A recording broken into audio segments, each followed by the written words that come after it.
Now that you have acquired a nav key to Stellar Bay, would you like me to contact Dr. Wells? Well done. You'll love Monarch. Exotic climate, violent native species, fascinating culture, really. You'll need to speak with Hiram Blythe. He's known as the information broker, and for good reason.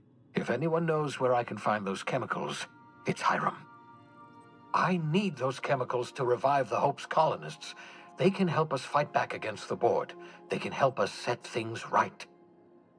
If we don't put a stop to the Board, they're going to drive this colony toward a complete societal collapse. You'll see what I mean when you arrive on Monarch. No, never. Monarch is a hotbed of political activity. I can't imagine why Hiram set up shop there. Cuisine, perhaps? You'll want to hire the services of a skilled guide. I recommend a hunter by the name of Nyoka. Frequents the drinking establishments of Stellar Bay. Very hard to miss. Once you have everything you need, make your way to Hiram Blythe's compound. Come see me in my lab. I'll answer any questions you have. Best of luck. Everyone on the Hope is counting on you. And the little bastard's slippery, right? On account of its blood, so it's sliding.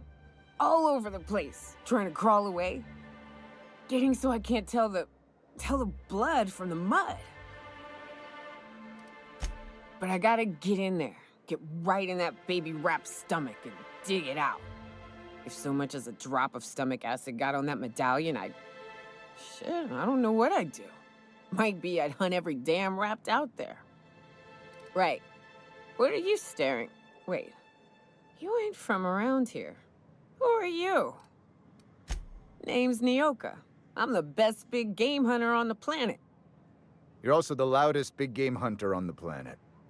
And the drunkest. Shut the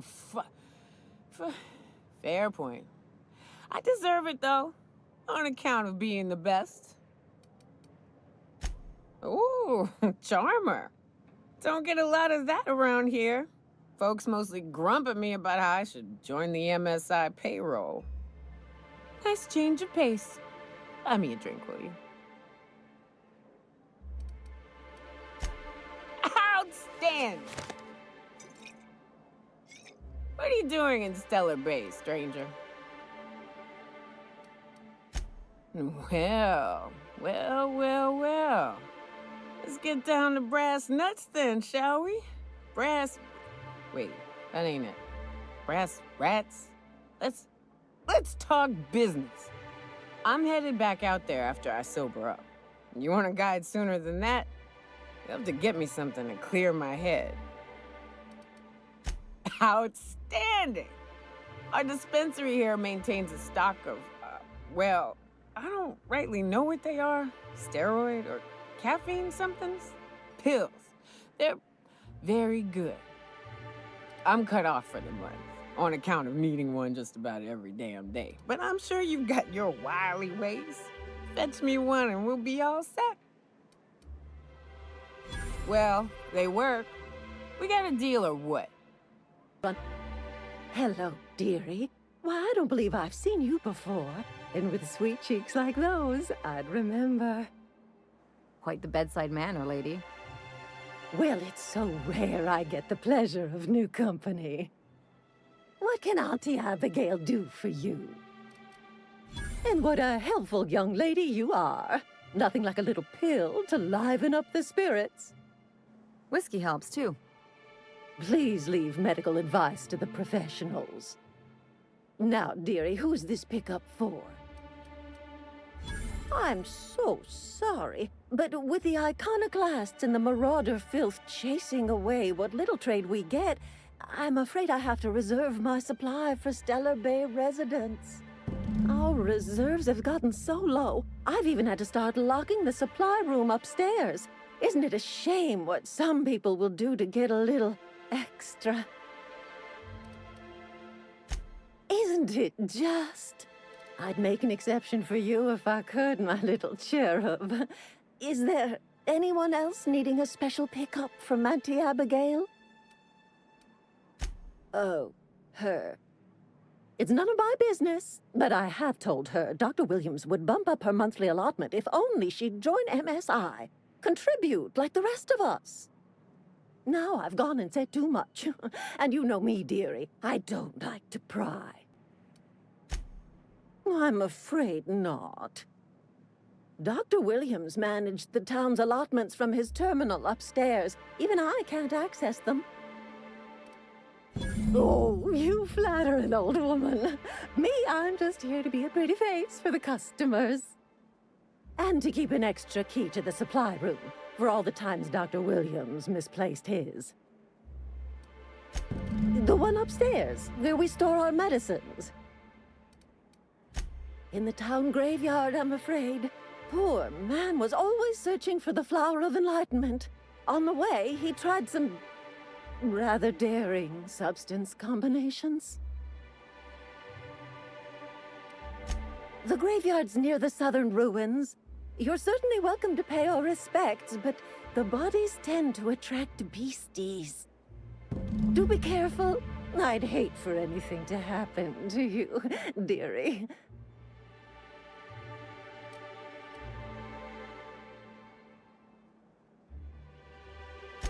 Chin up, dearie.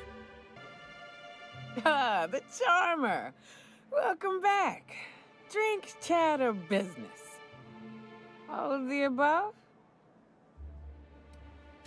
Says someone who's never had any fun. Exactly. See? I'm glad someone on your crew's got some sensible. Got her head on straight. Whew, that hits the spot. Right in the, oh, no, there it is. There it is. Yes. We're in business. Let's go. That was fast. I gotta see about stocking some on the ship. You be careful. The first one's free. After that, they'll offer you gainful employment.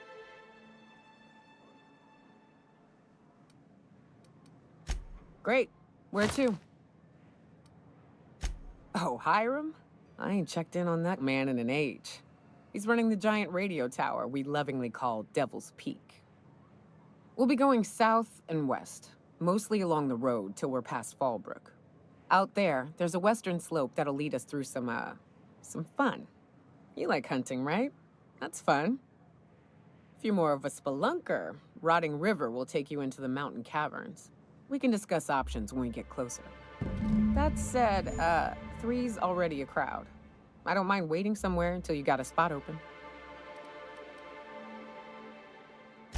Long as you've got my back, I'll have yours. Welcome to the Unreliable Crew. Hey, got a favor to ask you. Figure while we're out here in the wilderness anyhow, we might stop in on an old friend of mine. Preferably before we get to Hiram's. It's on the way, don't worry. You don't seem the type to run off and get yourself killed, and I could use the help. Well, we'll see about that. I'll be upfront with you. I hate asking for help. I hate it. Every time I give someone the opportunity to disappoint me, they seem to make it their most immediate goal. But this, what I'm thinking, it's dangerous. Nothing we can't handle. I used to run with a band of hunters. Friends. 6 of us. We were on Monarch when the corporations pulled out, and we helped a lot of people pick up the pieces. I haven't seen 2 of them in years, and the rest I know to be dead. I'd like to gather their effects and bury them all in the same places, like the family we once were. First, we go to Hayes. I buried him a ways from our encampment. I need to pay my respects. I'll show you where he rests. He had a medallion in his effects. That's what I'll bring home to Barry. A long time ago, we built an encampment in one of Monarch's cave systems. Trouble is, a Mantiqueen showed up and kicked us all out.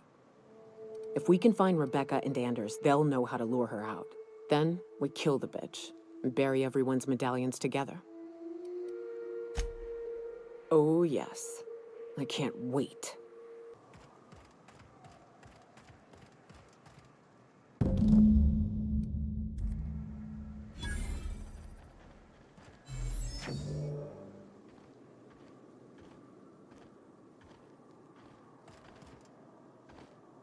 Hayes was the best self-sacrificing son of a saint I ever met.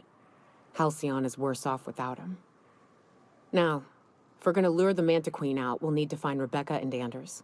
They took a UDL contract on Terra 2. We never heard from them again. Think it's time I call in a favor with Hiram. If anyone can track them down, it's him. The Queen ain't just gonna come out on her own. She'll have dug tunnels into the mountain. I've got theories about how to lure her out, but Anders would know for sure. I don't know much about it. It paid well, so they took it. They said they'd be back in a couple of weeks, and that maybe we could all use the money to get off Monarch. That was a long time ago. I should have. I really should have. But soon after they left, Hayes and the others died. And to be honest, after him, I stopped trying, because it hurt like hell to do so. Thanks. I'm still not convinced I won't come to regret it, but we've started down this path. Might as well see it through. Maybe it'll stop me screaming at night. Now come on, let's make tracks before Hiram dies of old age. Marauder free at last. I'll get the door. Do hurry on in.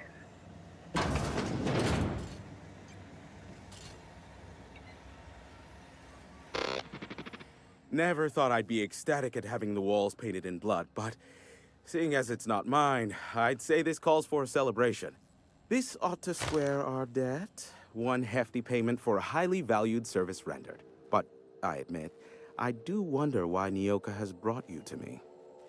Allow me to pose my question in another manner. Why, in the nebula, are you here?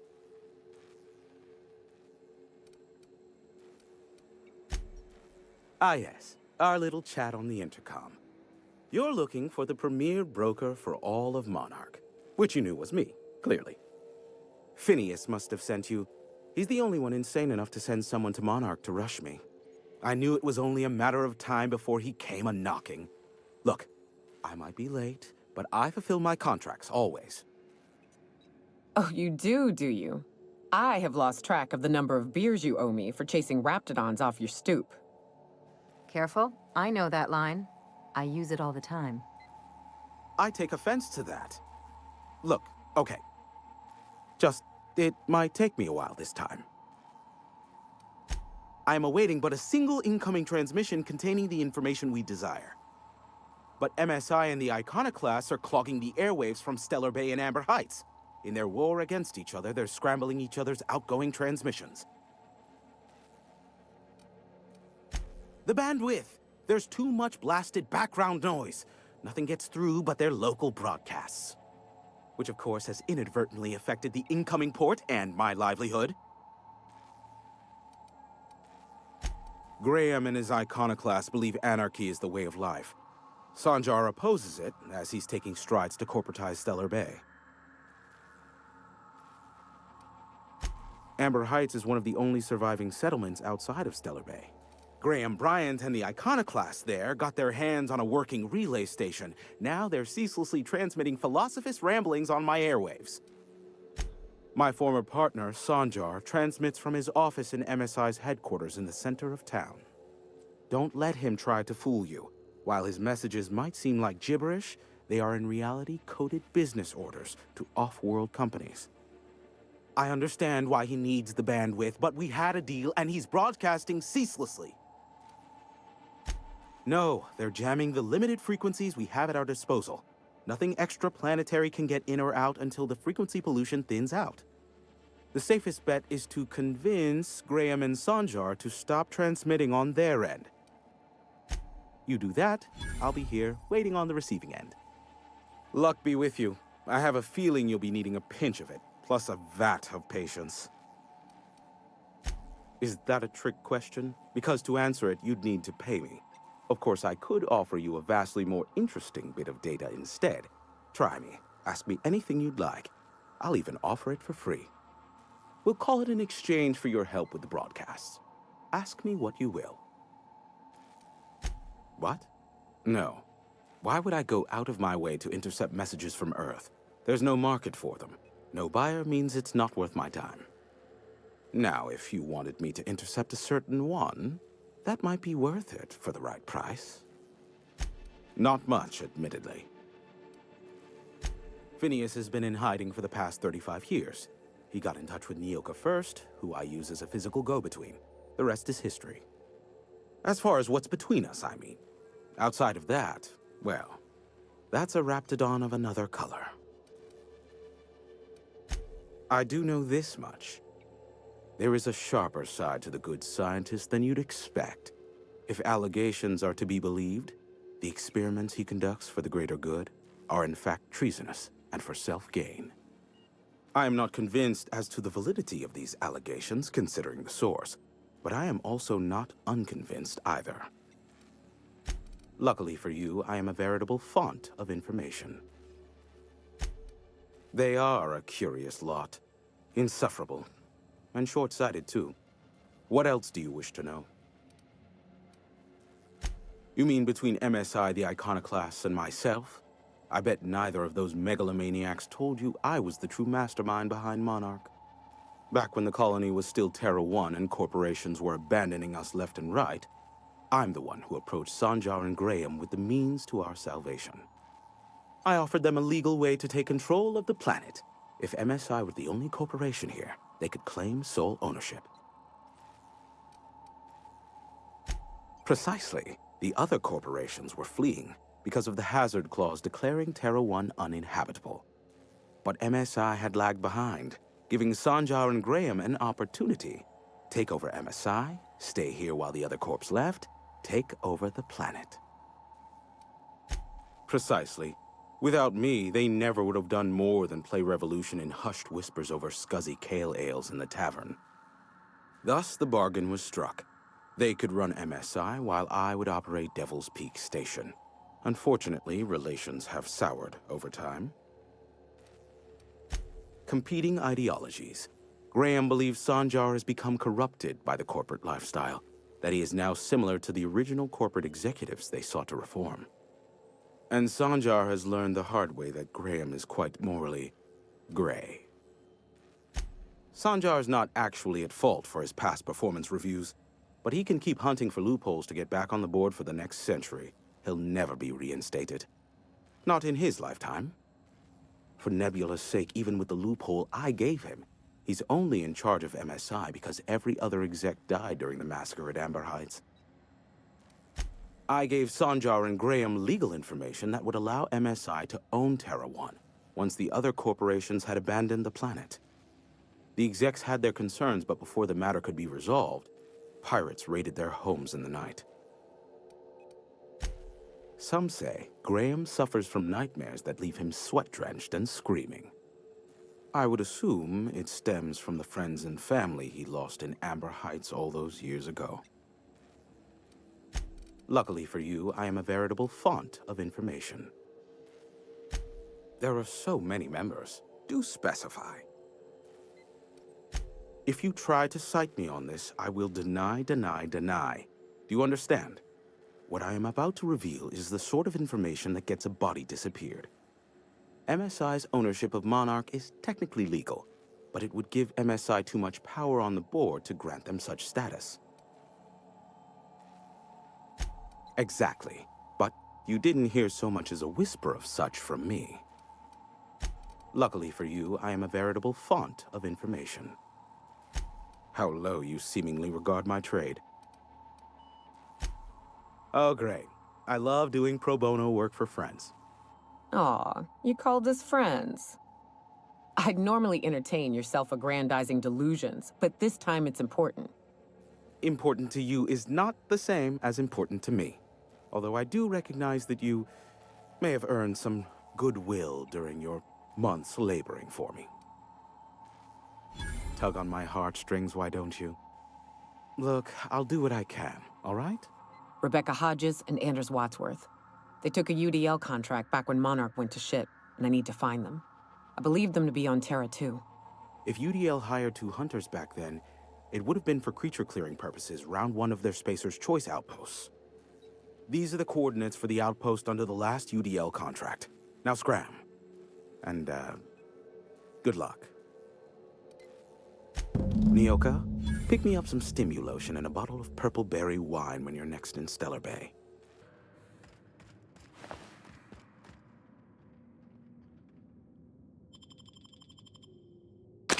Well, this is the spot. You know, I thought I'd be angry. I thought I'd storm in here in a rage and exterminate all these bugs and everything would be all right in the end. But I ain't. I'm mostly just empty. A little sad, maybe. The first night Hayes and I spent in here, we knew it was home. It's safe. It's got a nice chill to it. But mostly, it doesn't stink of sulfur. Monarch folks often joke about it. Not because of the smell or the grittiness it leaves in your throat. Not because of the headaches or the coughing.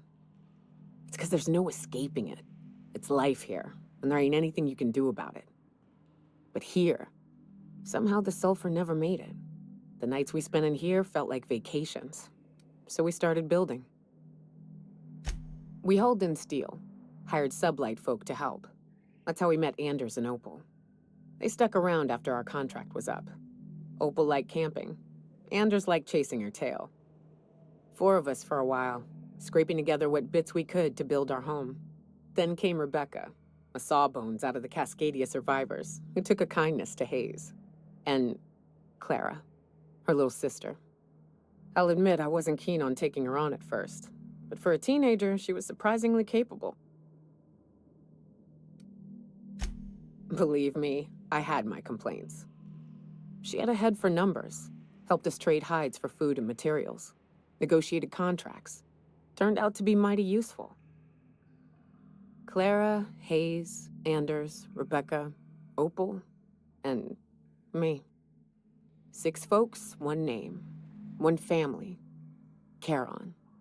Despite Monarch trying to kill us day in and day out, we managed to belong. Here they come.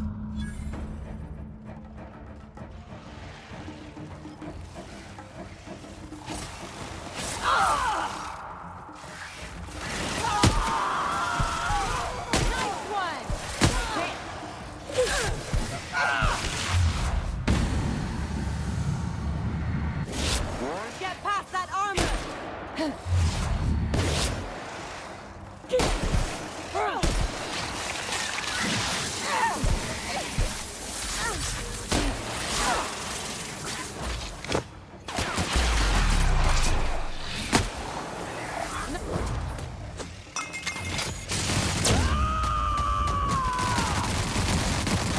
To shreds, you say?